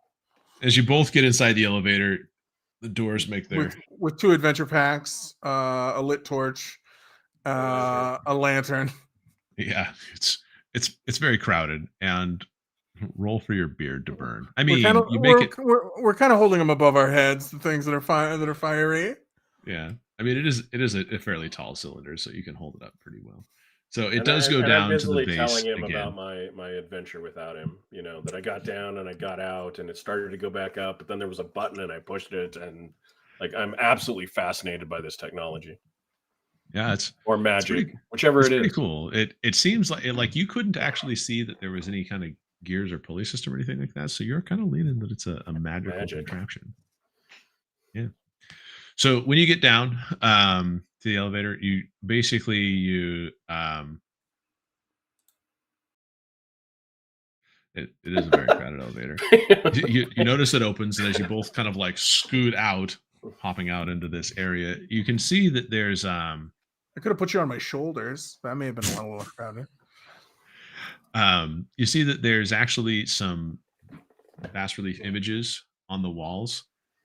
They look like now that you can see them a little bit better with the light, of course, they look like they're androgynous, they're hairless humanoids, similar to the one that you saw in the sarcophagus. Although the poses and what you can make almost seem to be in deference. They seem to be paying some sort of homage to whatever center, the person that could be standing at the center. Now, the thing that you do notice is it seems like several of the statues lack arms, heads, legs. It's stuff that anything that seems to have been far enough away that somebody could like pull on and take. That seems to be what you're catching there. Dang. So yeah, so Brent, you see the same thing. You see a giant stone slab that seems to go nearly all the way up to the ceiling. It seems to be blocking something, but obviously you can't tell. It's about 10 feet wide, very thick feeling, and all that kind of stuff. All right, I'm busy taking notes and making. Are there any marks on the floor? Like I mean, in them? like if it moves or anything. Not that you can see. Like it doesn't look as what you're implying is, does it look like it moves in and out? It doesn't seem like it or has turns kind of marks. or turns. No. All right. Do we know what we're gonna do then? Yeah. Is there runes? Is it readable? No. This is probably the most boring piece of stone slab that you've seen, but it is very solid. I'm gonna push on it. You're gonna push on it. Mm-hmm. All right. How hard are you gonna? How hard are you gonna push on it? No, we're not checking for those. Well, I mean, just like I'll push on it as hard as I pushed on the dial to turn. See if it turns or moves, or if I can budget it all. Do you want me to roll for it to see how hard I actually push on it? I'd like you to roll to see how hard you push. Hit me with another critical. I'd love it. Nope. Okay. 18. Yeah. So what you find is that you're not sure. You obviously, according to your own ego, feel that you pushed it some. But Jeff, you didn't see anything move. Are you sure that you felt it move? Because I didn't notice anything. I was paying. No, I didn't. I know it didn't move. It's solid. So it's not like the turntable upstairs or I don't know, whatever else I pushed on recently. So the giant face. I didn't push on the face. Oh no, you stepped on the pressure plate. That's right. I didn't step on the pressure plate either. Oh. Is there anything that stands out? Like, do any of the statues look different than the others? Like more but they all appear to be like facing the center of the room, or yeah. So imagine if so what's interesting about the carvings of these is that they're all very masterfully done. You can tell because simply their age would denote that these have withstood the test of time, other than what seems to be broken off. And when you look at the statues in any amount, the arms seem to have literally been broken because the stone seems like it's been cleaved at those points. Now the place that they are looking though seems to be like at a central location, like they're all like standing and like a wonder and joy and all that kind of stuff.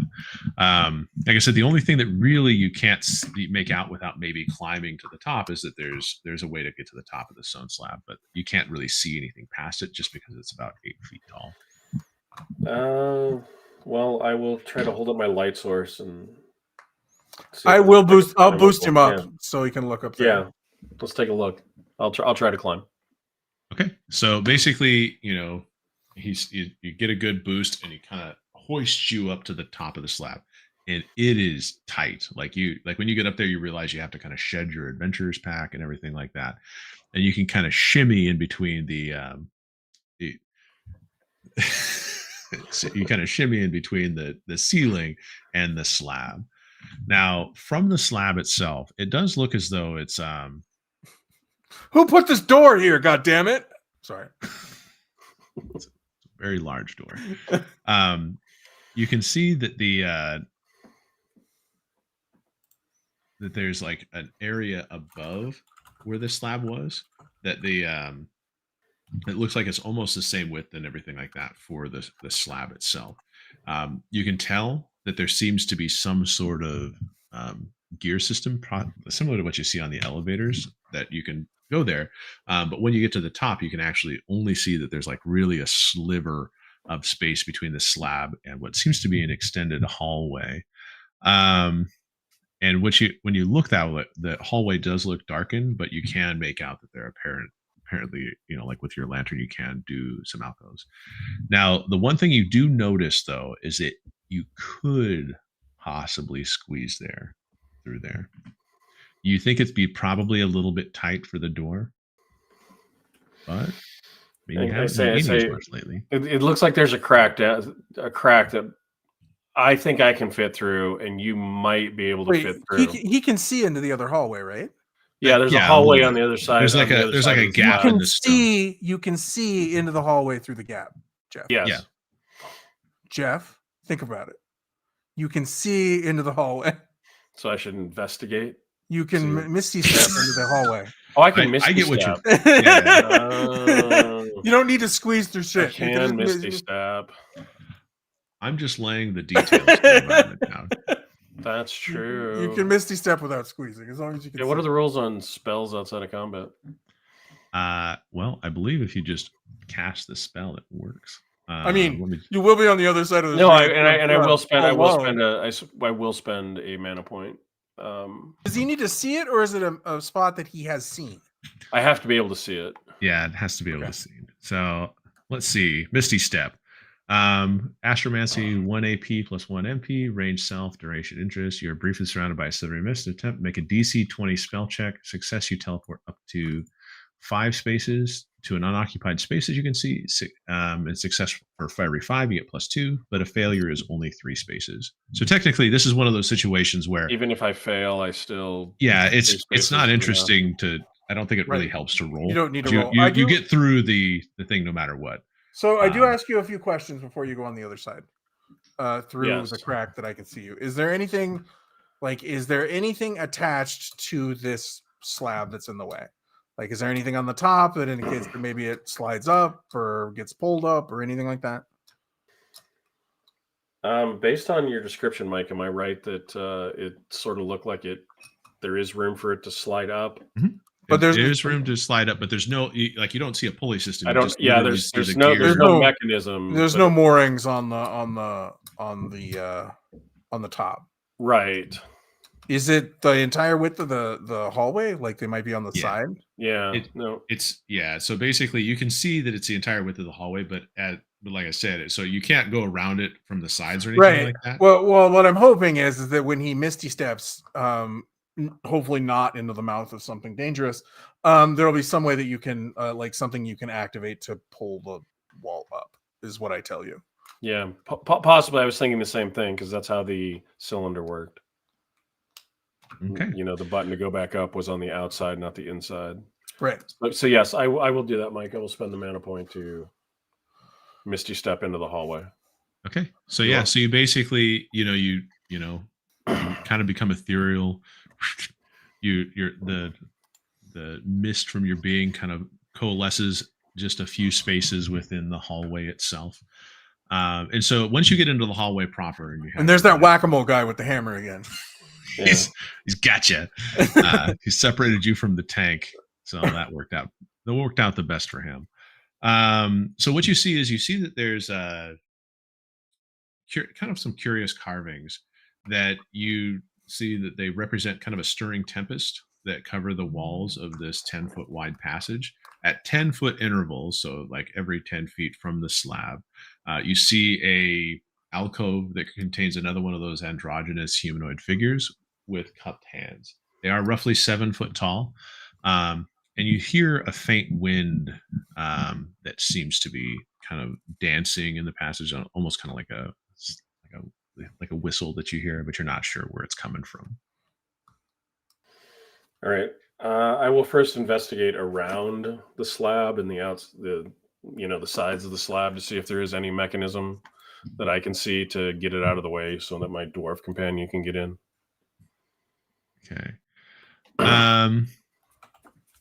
So you don't see any way immediately there. As you know, as you're looking at it, there's not like a button or any kind of lever or anything like that you can see to pull it back up. Do you proceed down the hallway at all?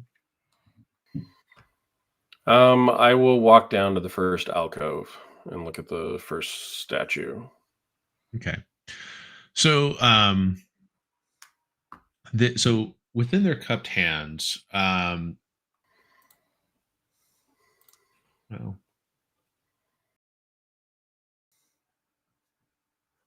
it's like they look like they should be holding something.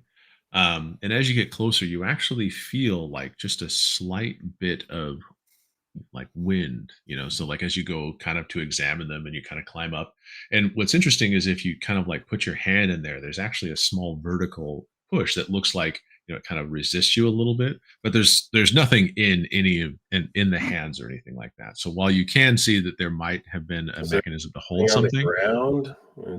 No,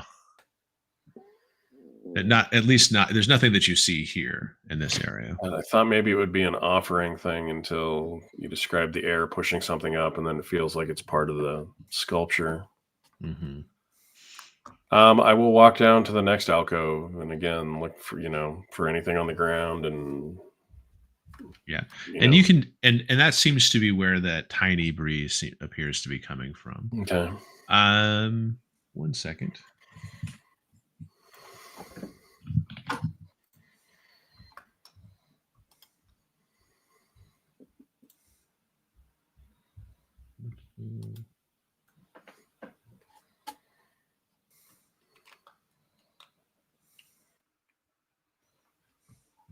Okay, so as you proceed down the hallway, there's a couple things that you notice. The first is that it seems like as you get past the, let's see, 1, 2, 3, 4, 5. Okay, so as you get closer to that second row of statues, you can actually feel like the temperature slowly, like starting to slowly get lower than it was in the previous area. And as you hold up your torch, you can actually see almost like the faint glistening of like frost or something on the ground. It's not really clear what you're seeing there, but just like a dew like frost, not anything not like a sheet of ice, but just kind of water crystals and all those kind of things. And I would like you to make an awareness check for me. All right.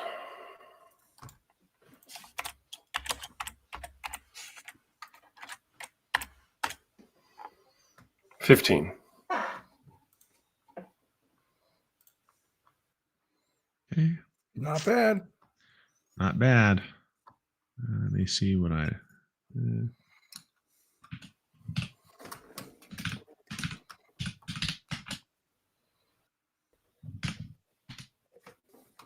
Okay. So you will see something. And I think that that's actually our 2-hour mark. So we'll probably leave it with Jeff, you see something. And it doesn't look good. Jeff, you see a cliffhanger. Yeah, I see something. You see a cliffhanger. Looming on the horizon. You see a cliffhanger. Dun dun dun. All right. That's fine. That's a good stopping point. That's a good stopping point. Yeah. So perfect. Well, you guys are as I'm carving my initials into the stone slab back where you was. Brom was here. Yeah. Yeah, it's true. It's true. So that was pretty good. You guys are made some pretty decent progress, and I think we've had some pretty decent things happening. So I'm liking what I'm seeing so far. It's been interesting, and We had some good participation in chat. I don't think we shouted out to Peter. I'm sorry if I slaughter your name. Peter Jurnicek was also in chat along with, Twinson, Agile Monk, Dungeon Coach. We appreciate you guys stopping in and watching and asking questions. Does anybody have any questions? Yeah, I mean, at this point, so this is our end for this week. We usually play maybe 2 hours of whatever game we're doing each week, just so because we're, we have this is late night for most of us, so we actually just are way to get gaming in. That's why we're a little loopy. This is a friend of mine who used to LARP used to do this. This is the out of character sign that they used to use in the LARP. Oh, geez. So this is the out of character portion of the stream. Oh, Twinson asked what classes we're playing and what stats. So I am playing a gnome wizard named Zevrox Thunderspring. My attributes, my might is -2, my agility is 2, my charisma is 1, my intelligence is 3, and I took the lightning and teleportation spells in the alpha rules. And I am Brom Grimgold, who is a dwarven fighter, and I get hit by things. That's really what he's good at. And kind of hits he and the first show he did hit something effectively back, but mostly I built him to be pretty tanky. Mm-hmm. And it was interesting experience kind of watching to see how heavy and brutal hits right out of the gate, because pretty much I had set up a combat just to kind of like, I hate to say training tutorial, but it felt very tutorial, in my head as to like, okay, well it was good, but it wasn't the environment for it. But basically it's like, right out of the gate, he rolled a smashing good hit, got a brutal hit right on the opponent, the opposing trainee, and it was like, oh well, you exceeded one of my criteria in the very first round of combat. So, I mean, just watching that is pretty awesome to see how fighters get love. I like it. Yeah, and Brom's stats are 3 might, 0 agility, 0 charisma, and 1 intelligence. So. Yeah, we made a conscious effort to play sort of like base characters. Like I'm playing a straight caster. Brent's playing a straight martial character. Just because the system's new, and we may. This is all work on Mike's shoulders, so I'm saying we may use other high fantasy settings to try to compare and contrast, and so we didn't want to go for super specialized classes for this playthrough. So that, if we do play another system, I can play another straight caster, Brent can play another martial character, and we can kind of get an idea of how the systems compare and contrast when you play similar characters.